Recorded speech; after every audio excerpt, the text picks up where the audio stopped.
तर स्वागत आहे तुमचं शेतकरी वाईफच्या चॅनलवरती. तर राज्यातील दिव्यांग व्यक्तींना पर्यावरण स्नेही फिरत्या वाहनावरील वाहन जे आहे ते मोफत उपलब्ध करून देण्याबाबत एक योजना राबवण्यात येत आहे आणि त्या योजनेसाठी ऑनलाईन पद्धतीने अर्ज मागवण्यात देखील येत आहे. तर आज आपण या योजनेविषयी लागणारी जी माहिती आहे महत्त्वाची ती पाहणार आहोत. जसं की या योजनेची या योजनेचा अर्ज करण्याची शेवटची तारीख, त्याच्यानंतर या योजनेच्या अटी व शर्ती, त्यानंतर या योजनेचा ऑनलाईन फॉर्म भरताना लागणारे कागदपत्र, या सर्व विषयांची माहिती. तर तुम्ही पाहू शकता या सर्व विषयांच्या माहितीची एक PDF आपल्याकडे आहे आणि ही PDF आपण यांच्याच अधिकृत वेबसाईटहून जी आहे ती डाउनलोड केलेली आहे. तर तुम्ही इथे पाहू शकता, इथे दिलेलं आहे की ही साईट जी आहे अर्ज स्वीकारण्यासाठी किती तारखेपर्यंत सुरू राहणार आहे. तर ही साईट जी आहे ती 22/1/2025 रोजीपासून 6/2/2025 रोजीपर्यंत सायंकाळी या वेळेपर्यंतच जे आहे ऑनलाईन अर्ज तुम्हाला भरता येणार आहे या योजनेचा. तर चला मग आता आपण पाहूया या योजनेच्या अटी व शर्ती. तर सुरुवातीला तुम्ही पाहू शकता इथे अर्जदार हा महाराष्ट्र राज्याचा रहिवासी असावा. त्याच्यानंतर अर्जदाराकडे दिव्यांगत्वाचे प्रमाण किमान 40% असावे. तसेच जिल्हा शुल्क चिकित्सक सक्षम प्राधिकरण यांनी प्रमाणित केलेले प्रमाणधारक पत्र जे आहे ते तुमच्याकडे असावे. त्याच्यानंतर त्याच्यानंतर अर्जदाराकडे दिव्यांगत्व UDID प्रमाणपत्र असणे बंधनकारक आहे.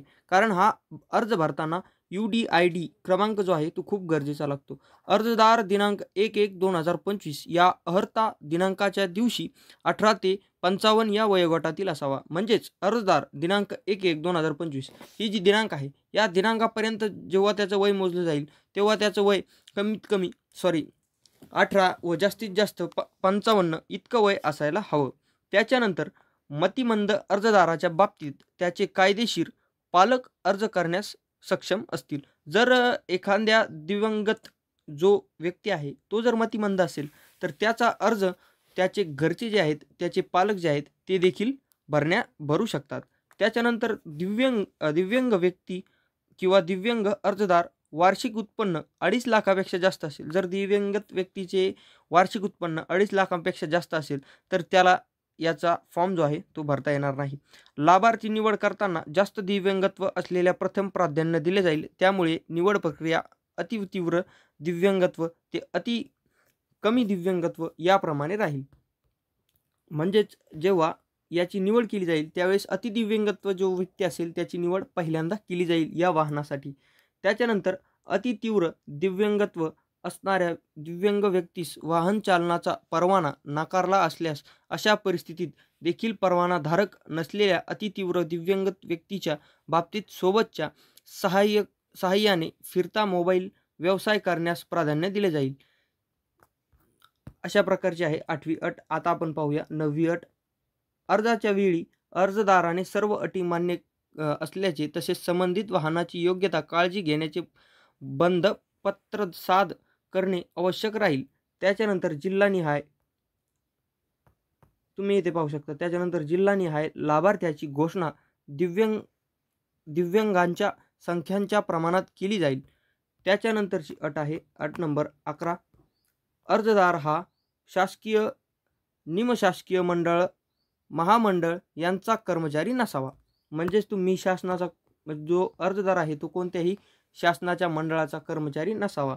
त्याच्यानंतर या योजनेसाठी अर्ज करणारा अर्जदार जर दिव्यांग वित्त व विकास महामंडळाचा कर्जदार असेल तर तो थकबाकीदार नसावा. म्हणजे जर तुम्ही विकास महामंडळाकडून कर्ज घेतलेला असेल तर तुम्ही याचे थकबाकीदार नसायला हवेत तरच तुम्ही याचा अर्ज भरू शकता. त्याच्यानंतर राज्यातील इतर कोणत्याही योजनेअंतर्गत मोफत व्हेइकल प्राप्त झालेल्या दिव्यांग अर्जदारास सदर योजनेअंतर्गत लाभ घेण्यास अपात्र ठरवण्यात येईल. जर राज्यातील कोणतीही जर योजना असेल आणि त्या योजनेमधून तुम्ही जर व्हेइकल प्राप्त केलेला असेल तर तुम्हाला याचा अर्ज जो आहे तो भरता येणार नाही. तर त्यानंतर आता आपण पाहणार आहोत ऑनलाईन अर्ज प्रक्रियेकरिता आपण खालील दस्तावेज तयार ठेवणे आवश्यक आहे. म्हणजेच हा अर्ज ऑनलाईन करताना तुम्हाला सोबत कोणती कागदपत्रे लागणार आहेत त्याविषयीची माहिती आता आपण इथे पाहूयात. तर सुरुवातीला तुम्हाला लागणार आहे अर्जदाराचा फोटो, त्याच्यानंतर अर्जदाराची सही, त्याच्यानंतर जातीचा दाखला, त्याच्यानंतर अधिवास प्रमाणपत्र, त्याच्यानंतर निवासीचा पुरावा, दिव्यांगत्वाचे प्रमाणपत्र, UDID प्रमाणपत्र, ओळखपत्र, बँक पासबुकचे पहिले पान. या सर्व कागदपत्रांची गरज तुम्हाला जी आहे ती याचा ऑनलाईन अर्ज भरताना जी आहे ती लागणार आहे. तर ही होती या योजनेच्या अर्जाविषयीची लागणारी महत्त्वाची माहिती. अशाच माहितीसाठी आपल्या चॅनलला सबस्क्राईब करून घ्या आणि जर व्हिडिओ आवडला तर एक लाईक नक्की करून जा.